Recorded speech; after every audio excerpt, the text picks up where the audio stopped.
Hello friends, मैं astro vastu consultant Neetu Mohan astro Neetu group में स्वागत करती हूँ। जी हाँ, मेरी काफ़ी टाइम के बाद ये वीडियो रिलीज़ हो रही है क्योंकि मुझे टाइम ही नहीं मिला और कुछ कुछ सर्कमटेंसेस आते रहे जिसमें ये वीडियो बना ही नहीं पाई हूँ। और मेरे जो क्लाइंट्स हैं, मेरे फॉलोअर्स हैं, उनके बार बार मुझे अभी कॉल आ रहे हैं, मकर संक्रांति आ रही है तो आप मैडम वीडियो कब तक भेजेंगी, कब तक बनाएंगी।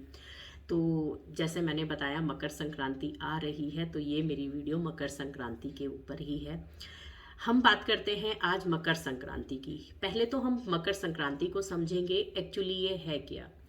देखिए, सबको पता है जब सूर्य देवता मकर राशि में प्रवेश कर जाते हैं तो मकर संक्रांति होती है।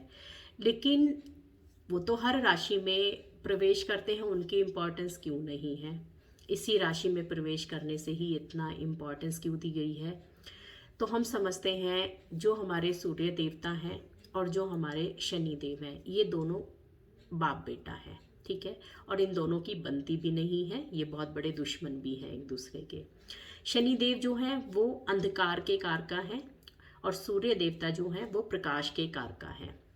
जो हमारी मकर राशि होती है, यानी कि कैप्रिकॉन जो होती है, वो हमारे कर्मा की राशि होती है, जहाँ से हमारा प्रोफेशन, हमारे कर्मा, हम क्या काम करेंगे जीवन में, हमें किसमें सक्सेस मिलेगी। अब सूर्य देवता का प्रवेश उसमें होने जा रहा है। यानी कि जो जीवन में अंधकार था, जो हमें समझ में नहीं आ रही थी, जो हमारे प्रोफेशन या हमारे कर्म को साथ नहीं दे पा रहे थे, अब सूर्य देवता का प्रकाश उस अंधकार में पड़ेगा। जैसे ही वो सूर्य देवता का प्रकाश उसके अंदर पड़ेगा तो आप समझ जाइए अब अंधकार खत्म हो जाएगा या कम होने लगेगा। जैसे ही अंधकार खत्म होता है तो सबको पता है, बहुत ही अच्छा लगता है कि अगर आप लाइट रात में नहीं जलाएं तो भी अंधकार लगता है, दिन में अगर सूर्य देवता नहीं निकले तो भी अंधकार लगता है, क्योंकि उनकी एनर्जीज, उनकी पावर्स को हम समझते हैं। और वही पावर और वो ही एनर्जीज अब हमारे कर्मा को मिलने वाली है। यहाँ पर हम पॉजिटिव हो जाएंगे। यानी कि अगर किसी के शनि देव की वजह से, क्योंकि वही एक कर्मा का कारका है, इसीलिए यहाँ पर हम दान करते हैं, क्योंकि शनि देव कभी पूजा नहीं मांगते हैं, वो हमेशा कार्मिक है तो कर्म को ही मानते हैं। उनके हिसाब से किसी गरीब को दान देना या अपने से बड़े, क्योंकि शनि देव एज में भी बड़े होते हैं, उनको दान देना भी बहुत ही शुभ माना जाता है।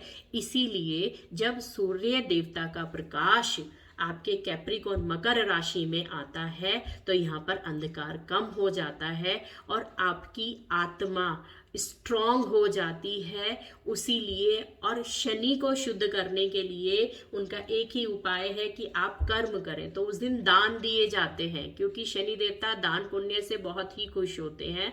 तो लोग बाग सुबह उठकर शनि देवता के नाम का दान करते हैं, और ये दान आपके सूर्य देवता, राहु देवता, केतु देवता और शनि देव से रिलेटेड होते हैं। जैसे कि आपके गुड़ हो गया, आपकी काले तिल हो गए, सफेद तिल हो गए, खिचड़ी हो गई, काली दाल हो गई, आपका लोहा हो गया, काला कपड़ा हो गया, काले सफेद कंबल हो गए, जो भी आटा हो गया, जो भी जो दान कर सकता है यहाँ पर दान करें। और यही सूर्य देवता को पावर देने के लिए इस दिन पीली खिचड़ी यानी कि चने की दाल को खाया जाता है स्पेशली, क्योंकि जो शनि देव के ऑपोजिट सूर्य देवता हैं और उनके जो मित्र हमारे जुपिटर भगवान हैं, उनको वहां पर पावर मिलेगी। कहते हैं ना, एक दोस्त को एक सच्चे दोस्त का साथ मिल जाए तो वो बहुत ही स्ट्रांग हो जाता है। सेम सूर्य देवता की भी यही पर यही हालत, यही कंडीशन होती है।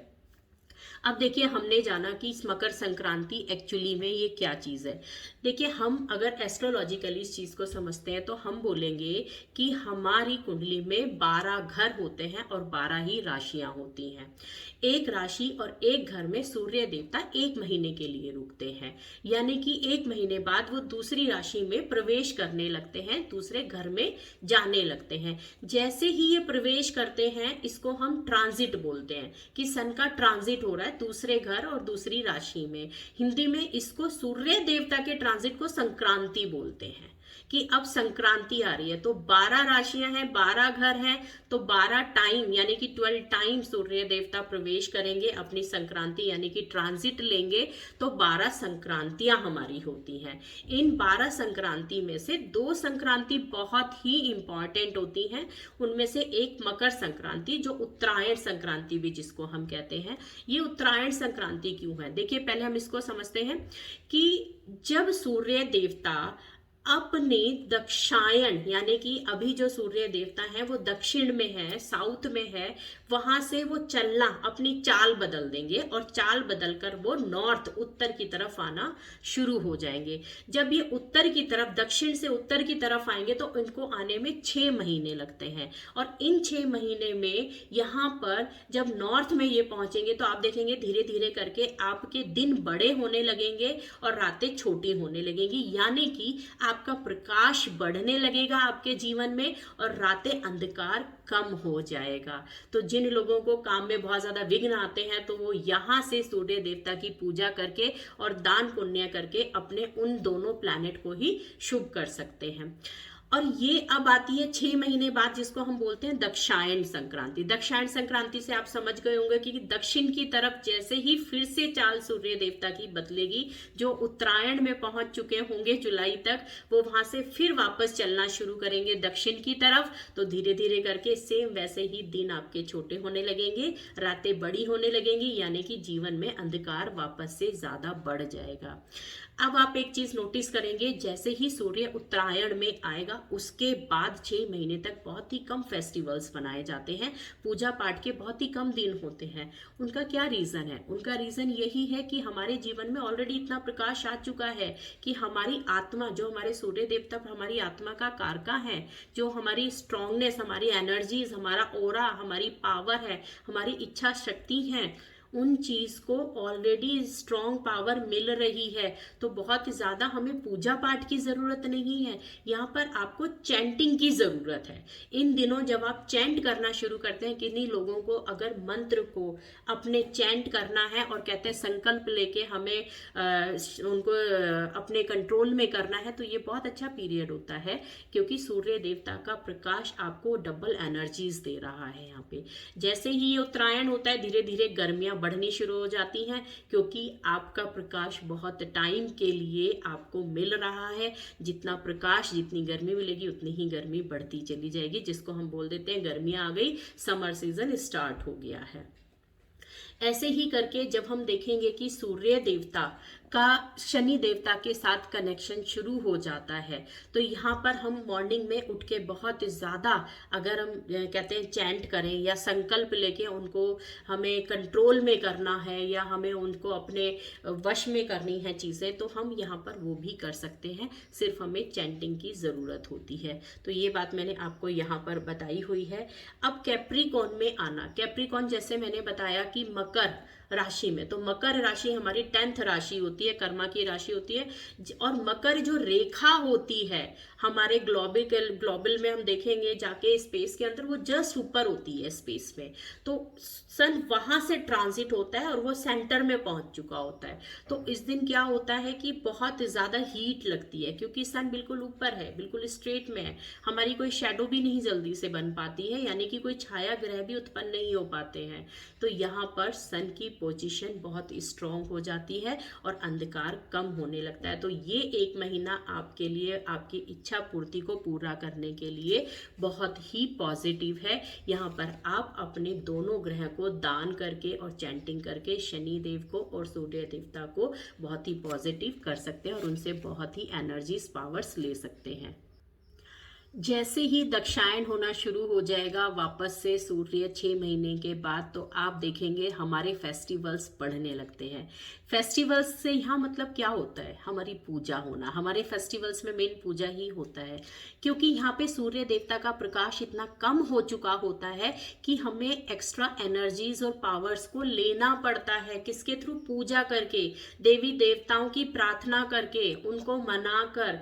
तो यहाँ पर जब वो पॉजिटिव होंगे तब जाके हमारे फिर से काम बनने शुरू होते हैं, हमारी इच्छाएं पूर्ण होनी शुरू होती हैं। क्योंकि हमारे एस्ट्रोलॉजी में 2 ही रूलिंग प्लैनेट होते हैं, सूर्य देवता और चंद्रमा जी, यानी कि सन एंड मून, अगर हम इन दोनों को देखें तो यही दोनों इच्छा का कारका होते हैं। किसी की कुंडली में अगर ये दोनों प्लैनेट बहुत अच्छे हैं तो उसकी कुंडली में बहुत ज्यादा आपको बहुत मेहनत या आपको बहुत पूजा पाठ या ये सब करने की जरूरत नहीं होती है, क्योंकि आपके दोनों दोनों ग्रह बहुत अच्छे हैं। आपकी जो आप कर्म करना शुरू करेंगे, यानी कि आपकी इच्छा है, आपका मन है, वो सारी चीजें आपकी आत्मा से और आपके मन से पूरी होनी शुरू हो जाएगी। और ये दो प्लैनेट अगर अच्छी जगह बैठे हैं और अच्छे भी हैं तो वो इंसान भी बहुत ही खूबसूरत और बहुत ही अच्छी आत्मा और बहुत ही अच्छे मन का होता है, जो हमेशा दूसरों के लिए अच्छा ही सोचता है। उससे कभी किसी को कोई हानि नहीं होती है।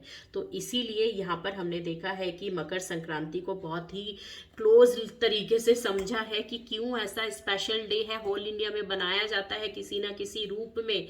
हर स्टेट में 2 दिन आगे या 2 दिन पीछे करके फेस्टिवल्स आने शुरू हो जाते हैं, वो भी सारे सूर्य देवता से रिलेटेड ही होते हैं, क्योंकि उनकी पावर्स को समझिए आप। और उनकी पावर्स को समझने के लिए आप जब मकर संक्रांति वाले दिन चैंट करेंगे या फिर दान करेंगे शनि देवता का, तो आपको पता चलेगा ये दोनों ग्रह आपके कितने पॉजिटिव हो गए हैं। क्योंकि शनि देवता जो है वो सिर्फ कार्मिक है, कर्मों से मानते हैं, और सूर्य देवता जो आपकी आत्मा है वो सिर्फ आपके चैंट से मानती है। इनके लिए कोई और पूजा नहीं होती है।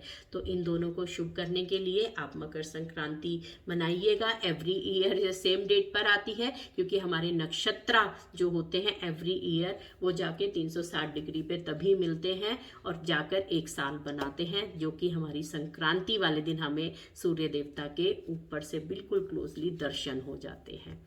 तो इसी के साथ ये वीडियो मैं यही समाप्त करती हूँ। और जिन लोगों को वास्तु या एस्ट्रो से रिलेटेड कोई भी प्रॉब्लम आ रही है तो वो मेरे से कंसल्ट कर सकते हैं मेरे व्हाट्सएप या मोबाइल नंबर पर 9686660073।